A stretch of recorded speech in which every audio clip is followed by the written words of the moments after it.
Tagore school बावड़ी की online class में आप सभी का हार्दिक स्वागत है। सभी को गुड मॉर्निंग। कक्षा 10 विषय सामाजिक विज्ञान का आज अपना 11वां दिन है। 10वें दिन के अंदर अपन ने पढ़ा था राजस्थान की विभिन्न जो अपन बात करते हैं भारत सरकार की केंद्र और राज्य सरकार की जो परियोजनाएं थी उनके बारे में पढ़ा था। फिर बाद में अपन ने पढ़ा था जल संरक्षण क्या है। और आज अपन जो बात करेंगे आज की क्लास के अंदर वह आज का जो बिंदु है, अपना आज का जो टॉपिक है वह राजस्थान में जल संरक्षण की विधियां, यानी जल को राजस्थान के अंदर जो वर्षा का पानी होता है या फिर जो तालाबों का पानी होता है, किस प्रकार से किन विधियों के माध्यम से इस पानी का संरक्षण किया जाता था, किस प्रकार से इनको बचाया जा सकता था या कौन कौन सी विधियां अपनाकर इस जल को बचाया गया। तो अपने राजस्थान की एक विशेषता रही है और जितने भी राज्य अपने भारत के उन सब में अग्रणी राज्य है किसमें कि जल संरक्षण के अंदर अग्रणी राज्य रहा है। वर्तमान समय भी है और जो प्राचीन समय था, जो बीत गया समय, उस समय भी राजस्थान के अंदर वर्षा के पानी को बचा रहे थे या उनका जल संरक्षण कर रहे थे या उनके बचाने के उपाय अपनाने के विभिन्न तरीके अपनाए गए। तो ये प्राचीन काल से ये सारी पद्धतियां चली आ रही है। जो राजा महाराजा हुआ करते थे या फिर जो बड़े साहूकार हुआ करते थे, उन्होंने जल संरक्षण के लिए पैसे दान दे देकर जो बड़े बड़े तालाब है, नहरें हैं या फिर खड़ीन है, इस प्रकार की बहुत सारी विधियां अपनाकर वर्षा के जल को एकत्रित करने की परंपरा चली आ रही है। और वर्तमान समय में जो राजस्थान का जो पश्चिमी भाग है वहां पे इस समय जो परिस्थितियां चल रही है कि पानी की काफी ज्यादा मात्रा में मांग हो रही है और समस्या उत्पन्न हो रही है।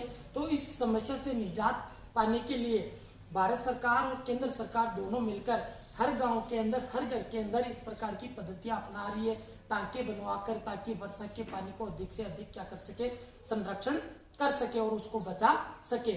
पानी है तो भविष्य है, यानी पानी ही क्या है, जीवन है। पानी के बगैर अपन जीवन की कल्पना नहीं कर सकते। तो आने वाले समय में पानी की आवश्यकताओं की पूर्ति करने के लिए क्या कर रहे हैं, ये पद्धतियां अपना रहे हैं और वर्षा के जल का संरक्षण कर रहे हैं। जो धरातल के ऊपरी भाग के ऊपर जो जल पाया जाता है, तालाबों के अंदर है, नहरों के माध्यम से है, नदियों के अंदर है, या फिर अपन वर्षा के पानी को विभिन्न तरीकों के द्वारा एकत्रित कर लेते हैं। और इसी प्रकार से अगर इनका संरक्षण करके इन पद्धतियों के द्वारा अपन वर्षा के पानी को एकत्रित कर लेते हैं या उनको बचा लेते हैं, तो जो धरातल का जो आंतरिक गर्भ के अंदर जो पानी है उसकी मांग कम होगी और वो आने वाले समय के अंदर अपन को भविष्य के अंदर काम में लेंगे। तो इसकी मात्रा में कुछ ना कुछ वृद्धि जरूर होगी। तो अब अपन प्रारंभ करते हैं राजस्थान के अंदर जल संरक्षण के लिए कौन कौन सी विधियां अपनाई जा रही है, उन विधियों के बारे में। तो सबसे पहले जो विधि आ रही है वह है बावड़ी। पहले के समय में क्या होता था, जो राजा महाराजा हुआ करते थे वो अपने नाम से या अपने जो भी कोई प्रियवशी या प्रिय होता था उनके नाम के ऊपर क्या कोई बावड़ी या तालाब का निर्माण करवाता था, ताकि उसके जो अंदर जो पानी होता था उसका क्या कर सके, सदुपयोग कर सके, उसको काम में ले सके। अब बावड़ी क्या है, किस प्रकार की होती है, सबसे पहले उसके बारे में अपन बात करते हैं। बावड़ी यह चतुष्कोणीय गोल आकार में निर्मित जल स्रोत है। जो बावड़ी है वो चतुष्कोणीय है, यानी 4 कोणों के आधार के ऊपर हो सकती है या फिर उसकी आकृति गोल हो सकती है। इस प्रकार की आकृति क्या, ये एक जल स्रोत है, यानी इसके अंदर अपन वर्षा के पानी को एकत्रित कर सकते हैं और उसको धीरे धीरे काम में ले सकते हैं। जिसके प्रवेश मार्ग से, अब जो बावड़ी है उसके जो जिसके प्रवेश मार्ग है वहां मध्य मार्ग तक ईंटों तथा कलात्मक पत्थरों का प्रयोग किया गया है। यानी कहने का मतलब यह है कि जो बावड़ी में जैसे अपन प्रवेश करते हैं, जैसे मान लो ये कोई बावड़ी है, एक है गोल, ठीक है, तो इसके जो पास ही आकृति होती है, इस परिधि के पास पास में सीढ़ियां बनी होती है, फिर थोड़ी जगह छोड़कर फिर इसे एक आकृति होती है, फिर इसके बीच सीढ़ियां होती है इस प्रकार से। फिर बीच में जाते तो एक अंगनुमा फर्श होता है, 4 चतुष्कोणीय भी हो सकता है, गोल भी हो सकता है। इस प्रकार से पहले आकृति उसका जो यहाँ का जो व्यास है वो बड़ा होता है, फिर नीचे जाते हैं तो छोटा होता है, फिर और नीचे जाते हैं तो फिर और छोटा होता है। इस प्रकार से बावड़ी होती है। और मान लो जैसे मान लो ये प्रवेश द्वार है, ये इधर से प्रवेश द्वार है, ये प्रवेश द्वार है, ये प्रवेश द्वार है। अब ये भी क्या है, इस प्रकार से 4 बार आकर इसका जो व्यास है वो छोटा होता जाएगा। फिर यहाँ पे सीढ़ियां बनी होती है, फिर नीचे जाएंगे तो इस प्रकार से गहरी भी होती है और ऐसे समान जो ऊपर की दूरी होती है वो काफी ज्यादा होती है, फिर नीचे जाती है, फिर छोटी होती है, और नीचे जाती जाती क्या हो जाती है, बिल्कुल भी कम हो जाती है। तो यहाँ से जब अपन प्रवेश करते हैं तो इसकी जो बनाई गई ईंटों या ईंटों से निर्माण किया गया इसकी जो कलात्मक पत्थरों का प्रयोग होता है, इसके अंदर जो पत्थर होते हैं उसके अंदर चित्रकारी वगैरह होती है जब इनके अंदर अपन प्रवेश करते हैं।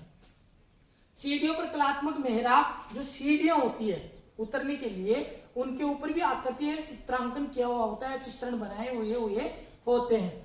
फिर स्तंभ व झरोखे होते हैं। अब जो सीढ़ियां जो यहाँ पे जैसे अपन नीचे उतरते हैं इसके आसपास झरोखे छोटी छोटी खिड़कियां सी लगी रहती है, उनके अंदर जैसे हवाएं, बाहर की हवाएं भी आती रहे, या फिर जो खिड़कियां वगैरह या झरोखे होते थे उनके ऊपर अंदर क्या लगाई जाती थी, कलात्मक मूर्तियां लगाई जाती थी।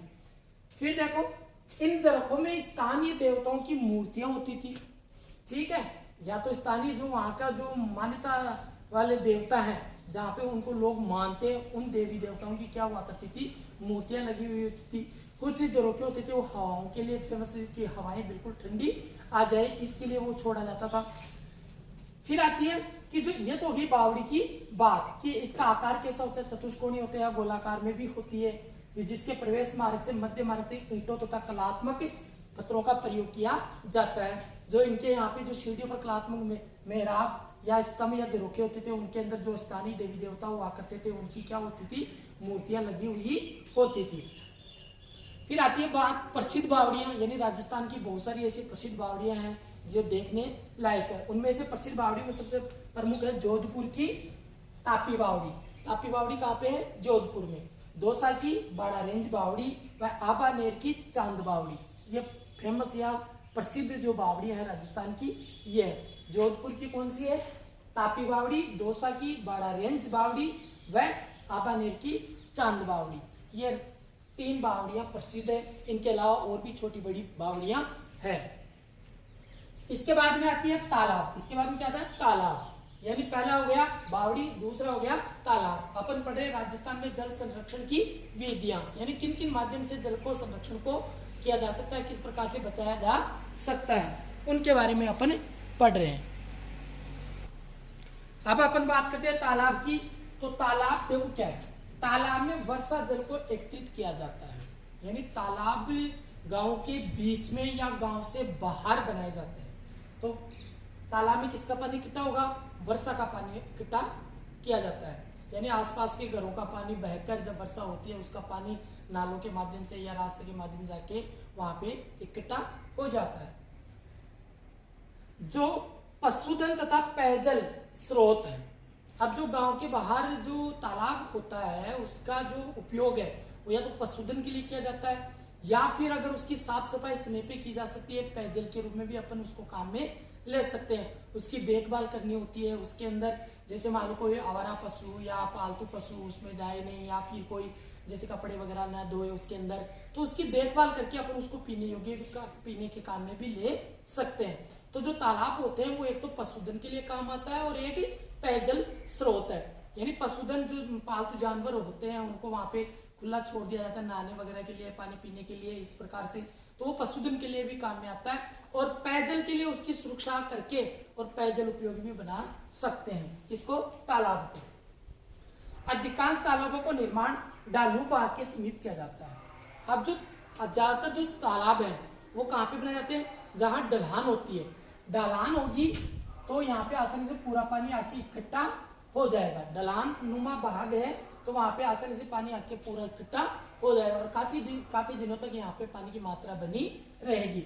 यहाँ पे जैसे मान लो कोई गांव है और ये ढलान नुमा यहाँ पे कोई स्थान है तो यहाँ से उसका पूरा भाग पानी का जो एरिया है वो ढल के किधर की ओर, ढलान की ओर आएगा और यहाँ पे उसकी आकृति को किस में बदल देंगे तो तालाब की आकृति वहां पे बन जाएगी। तो ये पानी काफी दिनों तक इकट्ठा रहता है तो ये तालाब के रूप में हो जाता है और इसके पानी को पशुधन और पेयजल के उपयोग में भी काम में ले सकते हैं। फिर अपन बात करते हैं जैसे आगे कि इन तालाबों के निर्माण में धार्मिक तथा सामाजिक भावना जुड़ी रहती है। अब जैसे मान लो अगर ये ऐसी भावना नहीं कि धार्मिक और सामाजिक भावना नहीं होगी तो उस तालाब को अपन पेयजल के रूप में काम में नहीं ले सकते। सबसे पहले जरूरी है कि उसके अंदर समाज की ये भावना होनी चाहिए, वहाँ के लोगों की ये भावना रहनी चाहिए कि अपन को जीवन प्रदान करेगी, ये जो तालाब है जीवन प्रदान करेगा, पानी का अपन को एक स्रोत मिलेगा तो या फिर उसमें धार्मिक की कोई इस प्रकार की बनी रहती है कि कहने का मतलब धार्मिक भावना इस प्रकार से जुड़ी रहती है, जैसे कोई देवी देवता की वहाँ पे, या फिर जैसे मान लो समाज का कोई इस प्रकार की कोई घटना घटित हुई हो तो लोग उसकी पूजा करते हैं। उस समय जब भी उसका कोई तिथिवार आता है तो उस समय उसकी पूजा की जाती है, लोग उसको शुभ मानते हैं। तो ये भावना जुड़ी होने के कारण ज्यादातर वो मटमेला नहीं होगा और लोग उसका साफ सफाई का ख्याल रखेंगे, तो वो अपने लिए ज्यादा उपयोगी होगा, ताकि अपन उसके पानी को क्या कर सके, काम में ले सके। इस कारण इनका संरक्षण तथा सुरक्षा आसानी से हो जाती है। इस प्रकार से जो तालाब है उनका संरक्षण और सुरक्षा आसानी से हो जाती है कि लोगों की भावनाएं उसके प्रति जुड़ी हुई रहती है। लोग उसको अपने लिए एक देवता का रूप मानते हैं, ये अपने लिए एक लाभदायक है या अपने लिए वरदान है, तो वो उनकी सुरक्षा अधिक मात्रा में या उसकी देखभाल ज्यादा करते हैं। फिर इसके जो प्रमुख तालाब है राजस्थान के अंदर कौन कौन से तालाब है, पाली में है हेमाबास तालाब, मेजा भीलवाड़ा में है, गड़ीसर व गजरूप सागर ये है जैसलमेर में। तो इस प्रकार से ये बहुत बड़े तालाब हैं और प्रसिद्ध तालाब है राजस्थान के। तो आज अपन ने पढ़ा राजस्थान में जल संरक्षण की विधियां, उनमें 2 विधियां अपन ने पढ़ी, बावड़ी और तालाब। दो विधियां हुई है जिनमें आपको कुछ नहीं है, छोटी छोटी बातें उनका आपको ध्यान रखना है। इसका आकार कैसा होता है, चतुष्कोणीय होता है, गोलाकार भी हो सकता है। फिर जिसके मार्ग में मध्य मार्ग, जिसके प्रवेश मार्ग से मध्य मार्ग तक ईंट व क्या कलात्मक पत्थरों का प्रयोग किया जाता है। सीढ़ियों पर कलात्मक कलाकृतियां बनी हुई होती है, स्तंभ होते हैं, झरोखे होते हैं, उन झरोखों के अंदर स्थानीय देवी देवताओं की मूर्तियां लगाई जाती है। प्रसिद्ध जो बावड़ियां हैं वो जोधपुर की तापी बावड़ी है, दौसा की बड़ारेज बावड़ी व आबानेर की चांद बावड़ी है।